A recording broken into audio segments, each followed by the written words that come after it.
ಇದು hat trick hero Shivraj Kumar ಅವ್ರು ಹೇಳ್ತಾ ಇರೋದು. ನಾಳೆ ನಿಮ್ಮ ಹುಟ್ಟಿದಬ್ಬ, ನೀವು ಅದು ಗ್ರ್ಯಾಂಡಾಗಿ ಸೆಲೆಬ್ರೇಟ್ ಮಾಡಲೇಬೇಕು. ಬಟ್ ಈ ಮಾತಾಡೋದು ತಪ್ಪಲ್ವ? ನಿಮ್ಮ ತಾಯಿ ಈಗ ತಾನೇ ದೂರ ಹೋಗಿದ್ದಾರೆ ಈ ಟೈಮಲ್ಲಿ. ಒಂದೊಂದು ಸರಿ ಏನಾಗುತ್ತೆ ಅಂದರೆ, ನಾನು ನಮ್ಮ ತಾಯಿನ ಕಳ್ಕೊಂಡಿದ್ದೀನಿ. ನಾವು ನಮಗೋಸ್ಕರ ಬದುಕೋಕ್ಕಾಗಲ್ಲ. ನಾವು ಪಬ್ಲಿಕ್ ಪ್ರಾಪರ್ಟಿ ಆಗ್ಬಿಡ್ತೀವಿ. ನಾವು ನಕ್ಕಿದ್ರೆ ಜನ ನಗ್ತಾರೆ, ನಾವು ಹತ್ತಿರ ಜನ ಅಳ್ತಾರೆ. ಸೊ ನಾವು ಜನರಿಗೋಸ್ಕರ ನಗಬೇಕಾಗುತ್ತೆ. ನಮ್ಮ ಕಣ್ಣೀರನ್ನ ಮುಚ್ಚಿಟ್ಕೊಂಡು ಎಷ್ಟೋ ಅಭಿಮಾನಿಗಳು ಕಾಯ್ತಿರ್ತಾರೆ, ನಾಳೆ ನಿಮ್ಮ ಹುಟ್ಟಿದಬ್ಬಕ್ಕೆ ಮನೆಗೆ ಬರಬೇಕು, ನಿಮ್ಮನ್ನು ನೋಡಬೇಕು, ಮಾತಾಡಿಸ್ಬೇಕು, ವರ್ಷಕ್ಕೊಂದ್ಸರಿ ಅವ್ರಿಗೆ ಸಿಗ್ತೀರಾ. ನಿಮ್ಮ ಕಣ್ಣೀರು ನಾಳೆ ಒಂದಿನ ಬಚ್ಚಿಟ್ಕೊಂಡು ಅಭಿಮಾನಿಗಳ ಜೊತೆ ಹುಟ್ಟಿದಬ್ಬ ಮಾಡಿದ್ರೆ ಅಭಿಮಾನಿಗಳು ಖುಷಿ ಪಡ್ತಾರೆ. ಅದೇ ಥರ ಅಳ್ತಾರೆ, ನಿಮಗೋಸ್ಕರ ಅಳ್ತಾರೆ, ನಿಮ್ಮ ತಾಯಿಗೋಸ್ಕರ ಹತ್ಕೊಂಡು ಹೋಗ್ತಾರೆ ಮನೆಯಿಂದ.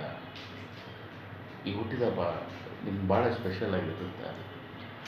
ದಯವಿಟ್ಟು ನಾನು ಈ ಥರ ಹೇಳಿದೆ ಅಂತ ಬೇಜಾರು ಮಾಡ್ಕೊಂಡು ನಿಮ್ಮ ತಾಯಿ ಹೋಗಿದ್ರು ಹುಟ್ಟಿದಬ್ಬನ ಆಚರಿಸಿ ಅಂತೇಳಿ.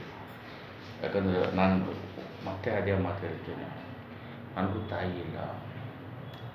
ನಾನು ಏನೇನೋ ನಿರ್ಧಾರಗಳು ತೊಗೊಂಡೆ.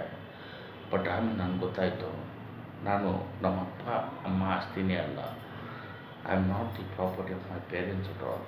ನಾನು ಜನರ ಆಸ್ತಿ ಅಂತ ಗೊತ್ತಾಯಿತು.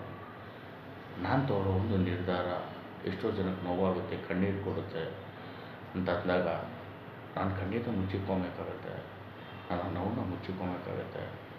ಜನರ ಪ್ರೀತಿ ಮಾತ್ರ ತೋರಿಸ್ಬೇಕಾಗುತ್ತೆ, ಸಂತೋಷ ತೋರಿಸ್ಬೇಕಾಗತ್ತೆ.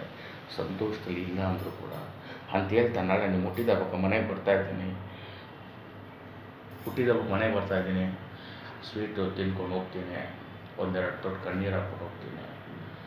ನಾಳೆ ಹುಟ್ಟಿದಬ್ಬ ಮಾಡಬೇಕು. ನಾನು ಉತ್ಸವ ವೆಂಕಟ್ ಸೇನೆ ಇಡೀ ಪ್ರಪಂಚದಲ್ಲಿ ಅದು ಗೊತ್ತು ತಮಗೆ.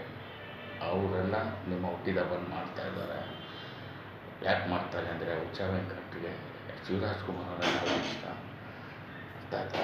ಶಿವರಾಜ್ ಕುಮಾರ್ ಅವ್ರಿಗೆ ಭಾಳ ಇಷ್ಟ.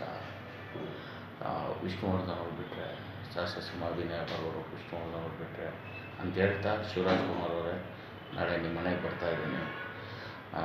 ನಿಮ್ಮ ಹುಟ್ಟಿದಬ್ಬಕ್ಕೆ ಅನ್ನೋದಕ್ಕಿಂತ ನಿಮ್ಮ ಮಾತಾಡಿಸ್ಬೇಕು ಅಂತ ಬರ್ತೀನಿ. ಅದು ಹುಟ್ಟಿದಬ್ಬ ಅನ್ನೋದೊಂದು ಕಾರಣ ಆಗಿರ್ಬೋದು ಅಂತ ಭಾಳ ಯುವರ್ ಫೈವ್ ಸ್ಟಾರ್ ಉತ್ಸವ ವೆಂಕಟ್.